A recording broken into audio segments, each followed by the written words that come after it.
मुश्किलों से भाग जाना आसान होता है। मुश्किलों से भाग जाना आसान होता है। हर पहलू जिंदगी का इम्तिहान होता है। और डरने वालों को मिलता नहीं कुछ जिंदगी में।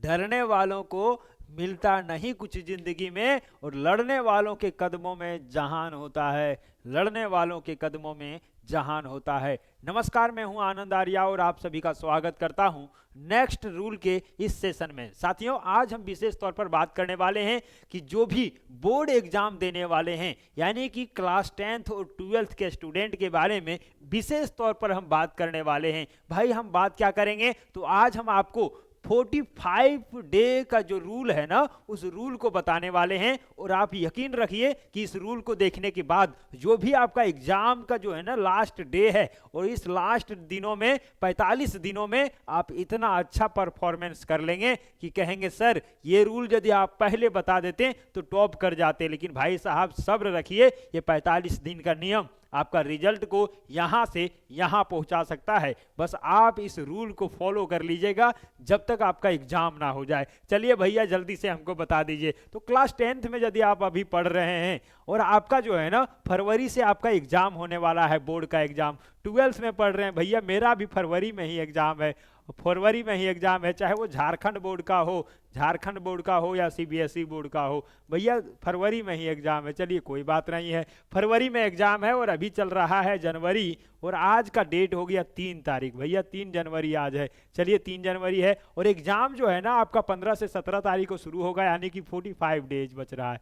कितना है? 45 डेज है, इससे भी थोड़ा कम है, लेकिन हम आपको 45 डेज लेकर के चल रहे हैं और 45 डेज को ही आप काउंट करके चलिएगा। चलिए सर, आप जल्दी से हमको थोड़ा सा बता दीजिए कि आखिर करना क्या है। भाई साहब देख लो, अभी से जो है ना स्टडी स्टार्ट कर देना। सर, स्टडी तो हमने पहले से ही स्टार्ट कर दिया। जितने भी सब्जेक्ट हैं, आप सब्जेक्ट का जो है ना नोट्स को पहले उठाइए। सर, नोट्स तो हमने बना लिया है, एकदम चमका दिया है।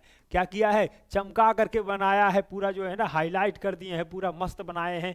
सारा टाइम जो है इसी को ड्राइंग करने में दिए हैं। भाई साहब रुक जाओ, और अभी भी आपका जो है ना तैयारी बेहतरीन तरीके से नहीं हो रहा है, तो एक बार सोचो, एक बार दिमाग पर जोर डालो और दिमाग पर जोर डाल करके सोचो कि अब हमारे पास 45 दिन का ही समय है, और अब हम यदि नहीं पढ़ते हैं तो मेरा रिजल्ट कहाँ चला जाएगा, कोई पता नहीं है। अब एक बार और सोच करके देखो कि भाई, तुमको पढ़ाने के लिए तुमके माँ और तुम्हारे माँ और बाप ने जो है ना जो पैसा लगाया है, एफर्ट लगाया है, संसाधन लगाया है, तुम नहीं पढ़ाई करते हो, तो आप यकीन मानो कि तुम्हारे माँ बाप जो हैं वो क्या तुम्हारे ऊपर विश्वास करेंगे, भरोसा करेंगे? कुछ नहीं, कहेंगे नालायक निकल गया, पैसा खर्च कर दिए, बर्बाद कर दिया, सारा कुछ जो है ना तहस नहस कर दिया। इसीलिए एक बार सोच करके देखो कि तुम्हारा रिजल्ट अच्छा नहीं आता है, तुम तो नाराज रहोगे, तुम्हारे टीचर जो तुमको पढ़ाएं वो भी नाराज रहेंगे, तुम्हारे घर के सारे लोग नाराज रहेंगे, और मोहल्ला के लोग मजाक उड़ाने के लिए आ जाएंगे कि बेटवा को पढ़ा रहे थे, बेटवा तो नालायक निकल गया, फेल कर गया, निकम्मा निकल गया, अरे पासो नहीं कर पाया। तो ये सब नहीं सुनना चाहते हैं तो भाई साहब लग जाइए, पढ़ाई के लिए लग जाइए। अब मौज मस्ती का समय चला गया, अब पढ़ने का समय है। बस पढ़ने में फोकस करिए, पूरा पढ़ाई करिए, जी जान लगा करके पढ़ाई करिए, ये रूल को फॉलो करिए और फॉलो करके अपना रिजल्ट को बेहतर करिए। और याद रखना, यदि अभी से भी तुम्हारा खून जो है वो नहीं खोल रहा है, पढ़ने के लिए तुम उतावित नहीं हो रहे हो, तो याद रखना तुम्हारा ही क्लासमेट अपना पढ़ाई को बेहतर बना करके टॉप कर जाएगा, रिजल्ट बेहतर लेकर के आएगा। और रिजल्ट जिस दिन आएगा ना, उस दिन वो खुशियां मनाएगा, हंसेगा, मिठाइयां बांटेगा, नाचेगा, डीजे लगा करके झूमेगा, गाएगा, और तुम वहीं कोने में बैठ करके रो रहे होगे कि शायद हम भी अच्छे से पढ़ लिए होते तो हमारा भी रिजल्ट अच्छा आता, हम भी नाचते गाते, खुशियां मनाते, मिठाइयां बांटते, सबके साथ में झूमते। लेकिन वो तुम नहीं कर पाओगे, और तुम किसी के सामने खड़ा होकर के आंख में आंख मिला करके नहीं बात कर पाओगे, क्योंकि तुम्हारा रिजल्ट खराब है। भैया इसीलिए कहते हैं कि अभी भी समय है, सही समय है, और यदि तुम्हारे अंदर दम है, यदि तुम्हारे अंदर शक्ति है, यदि तुम्हारे अंदर पावर है, यदि तुम्हारे अंदर क्षमता है, तो तुम भी बेहतर रिजल्ट ला करके दिखाओ, तुम भी कुछ अच्छा करके दिखा दो, और तुम भी खुशियां मनाओ, तुम भी मिठाइयां बांटो, तुम भी डीजे लगा लेना और नाच लेना, गा लेना, झूम लेना, कोई नहीं रोकने आएगा। लेकिन रिजल्ट खराब नहीं करना, अभी भी समय है, बस यही कह रहे हैं। चलिए सर, आप हमको जो है ना जल्दी से 45 डे वाला रूल बता दीजिए। देखिए, आपको जो है ना इस रूल के तहत अब तो 45 दिन बचा हुआ है, 45 दिन में कैसे तैयारी करें, तो तैयारी करने के लिए जो है ना सबसे पहला जो है ना ये बातें ध्यान रखना है कि 20 मिनट प्रतिदिन निकालना है। सर ये 20 मिनट निकाल करके क्या करेंगे, तो इसमें जो है ना मेडिटेशन करना है भैया, मेडिटेशन करना है। और मेडिटेशन मतलब क्या होता है सर, ध्यान होता है। क्या होता है, ध्यान होता है। यानी कि आप कह रहे हैं सर 24 घंटा में से सिर्फ 20 मिनट निकालना है, बिल्कुल 20 मिनट निकालना है, और यही 20 मिनट आपका तैयारी को बेहतर से बेहतरीन कर देगा। कहेंगे कैसे सर, हम तो पढ़ाई करने बैठते हैं, मेरा मन जो है ना भागने लगता है, भटकने लगता है, घूमने लगता है कि चलो थोड़ा सा मूवी देख लेते हैं, शॉर्ट वीडियो देख लेते हैं, गर्लफ्रेंड से बात कर लेते हैं, दोस्त के साथ घूमने चल जाते हैं, कहीं मस्ती कर लेते हैं। और यही होता है जब आप पढ़ाई करने बैठते हैं, दिमाग आपका डाइवर्ट हो जाता है। भाई ध्यान करो, 20 मिनट का ध्यान करो, पक्का हम लिख करके दे देते हैं कि 20 मिनट यदि ध्यान कर लिया तो यकीन मानना कि तुम 20 घंटे तक बैठ करके पढ़ सकते हो। माइंड तुम्हारा कंसंट्रेट रहेगा, माइंड तुम्हारा जो है तुम्हारे अनुसार चलेगा, तुम माइंड के अनुसार नहीं चलोगे। माइंड कहेगा कि चलो सो जाते, तुम नहीं सोओगे, क्योंकि माइंड को कहोगे अभी सोने का समय नहीं बल्कि अभी कुछ कर लेने का समय है, और तुम पढ़ाई करने लगोगे। तो 24 घंटा में से सर 24 घंटा में सिर्फ 20 मिनट निकाल करके यदि हम मेडिटेशन कर लेते हैं तो बेहतर हो जाएगा, बिल्कुल बेहतर हो जाएगा। और 20 मिनट का समय जो है ना सुबह में आप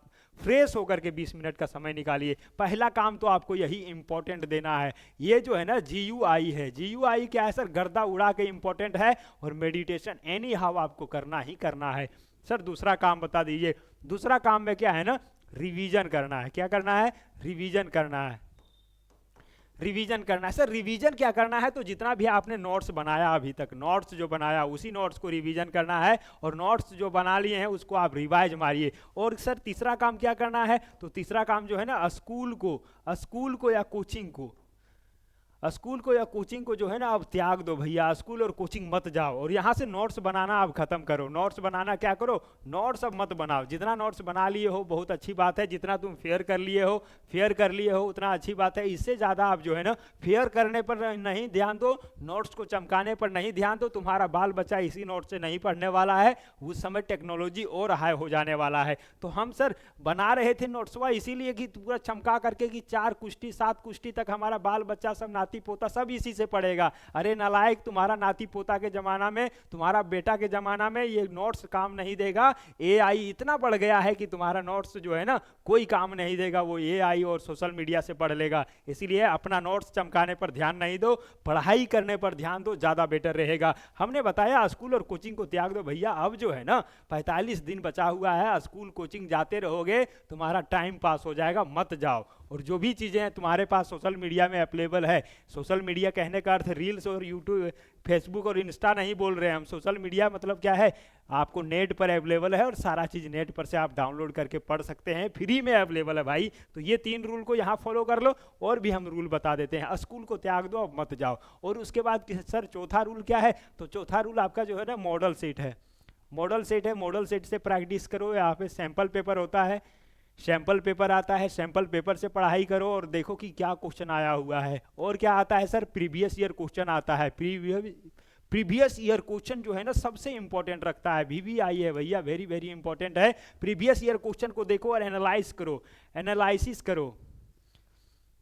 एनालिसिस करो कि आखिर कौन सा क्वेश्चन पूछा गया है, पिछले जितने भी एग्जाम हुए हैं उसमें किस तरह के क्वेश्चन पूछे गए हैं, और उसी क्वेश्चन को एनालाइज करो। और अभी जो तुमने नोट्स बनाया है उसी नोट्स में देखो कि भैया कौन सा जो है ना टॉपिक से ज़्यादा क्वेश्चन पूछा जा रहा है, और उसी टॉपिक को मार्क कर लो। क्या कर लो सर, मार्क कर लो, उसी को मार्क कर लो। और क्या करो, उसी को पढ़ो भैया, क्या करो, उसी को पढ़ो, उसी को रिवीजन करो, क्योंकि क्वेश्चन पूछने का जो है ना तरीका होता है, और उसी तरीका से क्वेश्चन पूछा जाता है। तुम पूरा किताबें रट करके बैठ जाओगे ना, कोई काम नहीं देगा। लेकिन जो स्ट्रेटजी बनाने वाला लड़का होता है वो सिर्फ दिमाग चला करके जो है ना कम पढ़ाई करके बेहतर रिजल्ट लेकर के आता है। बस यही है, प्रीवियस ईयर क्वेश्चन को देखो कि कहां से क्वेश्चन पूछा जाता है, कौन सा टॉपिक है, किस तरह का क्वेश्चन पूछा जाता है, कैसे इसका आंसर लिखना है, और उसी पर ज्यादा काम करो। उस टॉपिक को कवर कर लो, उस टॉपिक को रिवीजन कर लो, और एग्जाम में जाकर के लिख दो। तुम्हारा नंबर किसी के बाप नहीं काट सकता है। तो यहां से ये कर लेना,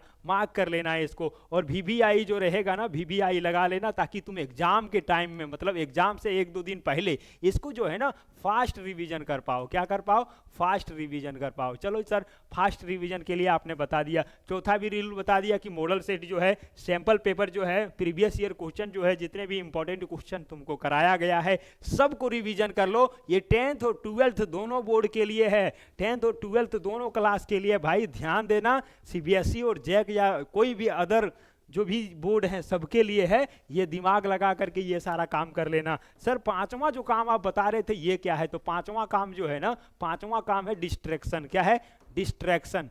डिस्ट्रैक्शन। और डिस्ट्रैक्शन क्या है सर? डिस्ट्रैक्शन को एकदम खत्म कर दो भैया। डिस्ट्रैक्शन अब तुम्हारे लाइफ से हट जाना चाहिए, डिस्ट्रैक्शन तुम्हारे लाइफ से अब गो अवे हो जाना चाहिए, और सिर्फ जो है ना कंसंट्रेशन तुम्हारे पास बचना चाहिए, एकाग्रता बचना चाहिए। पूरा कंसंट्रेशन के साथ तुम पढ़ाई करो, रिजल्ट तुम्हारा जो है ना तुम्हारे पीछे झक मार के आने वाला है। कंसंट्रेशन बहुत जरूरी है। पढ़ाई कर रहे हो, बैठे हो तो पढ़ करके उठना है, उससे पहले कुछ नहीं। नो चाय, नो पानी, नो कॉफी, नो कुछ।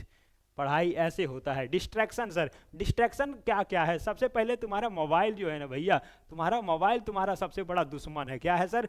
दुश्मन है। ये मोबाइल दुश्मन कैसे है सर? मोबाइल में से तो सारा काम हम करते हैं, मोबाइल हमारा दुश्मन कैसे हो गया? मोबाइल में से हम जो खुश रह पाते हैं, मोबाइल में से जब टेंशन आता है, फ्रस्ट्रेशन आता है, तो एक बार वीडियो कॉलिंग कर लेते हैं, सारा टेंशन खत्म हो जाता है। अरे भाई साहब, यही मोबाइल तुमको और जो है ना टेंशन में डाल रहा है, डिप्रेशन में डाल रहा है, फ्रस्ट्रेशन में डाल रहा है। तुम और चिंतित रह रहे हो, तुम और फ्रस्ट्रेट रह रहे हो। सोच करके देखो कि मोबाइल यदि नहीं रहता, तुम शांत माइंड से बैठता और जो भी चीजें तुमको पढ़ना है वो पढ़ता। लेकिन माइंड तुम्हारा जो है ना, मोबाइल जो डाइवर्ट कर रहा है कि चलो रे रील से देख लेते, बड़ा मजा आएगा, और वही देखने के चक्कर में तुम्हारा समय चला जाता है। पता चला कि कमुआ करना था, ये कमुआ हुआ नहीं। घरों में बात सुन लिए, तुम्हारा पढ़ाई करना था, तुम पढ़ाइयो नहीं कर पाया, और सब जो है तहस नहस हो गया। भैया सुधर जाओ।